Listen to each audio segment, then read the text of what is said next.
Richard Geller here, and I have an amazing tip on short sale success. And I'm really glad that you're here. If you're a homeowner right now, you may own one or several properties, you're in pain, you want to get out of a house or a rental property, you owe more than the property's worth, you don't want to ruin your credit, and you want to be able to buy something else in the future. I speak to so many people who have my course and they're in exactly the situation. They're working their way out of it. And whether you have one property your own or that you're living in, or whether you have investment properties, there are a real big tip I'm going to give you on short sales. Just one tip you'll be able to take with you. It'd be very valuable. Now, if you're a realtor, I also have an amazing tip for you. The market's falling. Your colleagues are leaving the business in droves. It's hard to sell stuff when there are hundreds of identical houses, REOs, short sales. They're all competing with your listing. And how are you going to make a good income in this situation? I know of people who are doing amazingly well. They are selling houses and closing deals every week. Extraordinary opportunity for realtors right now. It doesn't seem that way, but it is. And I know it's very painful for a lot of people. I have a couple of types of realtors that buy my course. One type are really, really good at things, and they're always picking up one new tip and looking for one new little factoid, and they pick up my course for that. And then there are a lot of others, maybe you're one of those, who just are absolutely looking for a way to survive and hold their head above water. And I'm going to tell you, if you're one of those, you can do extraordinarily well today. And even if you're looking for one hot tip, you're going to get one. Okay. Homeowners, beware. There's two steps to a short sale. First of all, you got to sell the house. You got to have a purchase agreement in hand. The purchase agreement is a buyer coming who is gonna has financing that's approved and is all ready to move in, subject to the lenders approving the purchase agreement. Okay, so you got a buyer and you got a price that's reasonable. It may be quote below market, but it's not 50% below what it should be. It's a good deal, maybe even a great deal, but not a steal. If it's a steal, the lender won't approve it. So let's assume you got a buyer. Now, the second step is submitting the short sale package to the lenders and get them to approve it. Lenders don't want to really talk to you unless you have a purchase agreement with the short sale package. There's no such thing as pre-qualifying a short sale package. You got to come to the lender with a short sale package. Is there a time you want to contact your lender before you have a purchase agreement?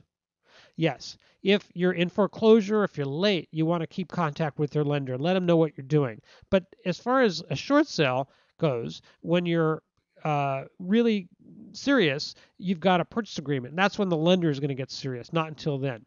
Now, it turns out most realtors are just not so good at step two. They may be good at getting the house sold, but they're not so good at getting the short sale approved. And as a result, you may end up kind of in a little bit of a mess or a big mess. You may end up with the whole thing falling through. Things are just sitting on it at the lender. Nothing happens. You know, the realtor's giving you stories and you don't know what to think. And meanwhile, time is going by and you can't afford to continue making payments and it's an awful mess. Okay, there's a solution to this. And here it is. Ask somebody you're going to work with, how many short sales have you negotiated in the last 6 months, start to finish? That's the question. That's your hot tip. Okay. And if the number's below 10 or 20, find another realtor. Or if you really like the realtor and you think the realtor's good, ask the realtor if they'll work with somebody who's an outside firm who does short sale negotiation. And I have such a firm if you're interested. Just shoot me a line at support@mortgagereliefformula.com. Okay, now your realtor sells, the negotiator negotiates. So, you got a specialist. It's like you go to a general practitioner at GP for most things, but if you needed like, let's say heart surgery, you'd go to a heart surgeon, but you'd still go back to your GP for stuff, right? It's the same thing with the realtors. There's a lot of fine realtors who are great at selling houses, but very few of them are experts in short sales. Now, the problem is that they'll all say that they're experts in short sales. Every realtor today is an expert in short sales if you listen to them. But if you ask them the question, how many short sales have you negotiated in the last 6 months, start to finish? Have you actually negotiated? Rubber hits the road, you're going to get an answer. If it's below 10 or 20, find another realtor or, make sure you work with an outside negotiator and a specialist. Make sense? Good. Now let me get to realtors. You guys, master the short sale negotiation. It's easier to get short sale listings. It's easier to sell short sales. And I'll tell you why. See, the biggest myth of all is a huge opportunity. And the biggest myth of all is that it's hard to sell short sales. It's not. It's easy. It's easier. The reason is because the sellers don't really care what they get.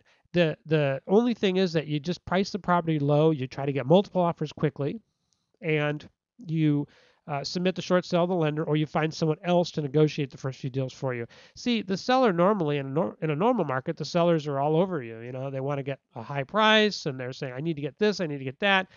With a short sale, if you know what you're doing as a realtor, you just say, hey, you're going to do a short sale. The house isn't worth what you owe. Okay, so let's just get it sold. And your seller goes, sure, you know what you're doing. Go ahead, just do whatever you think.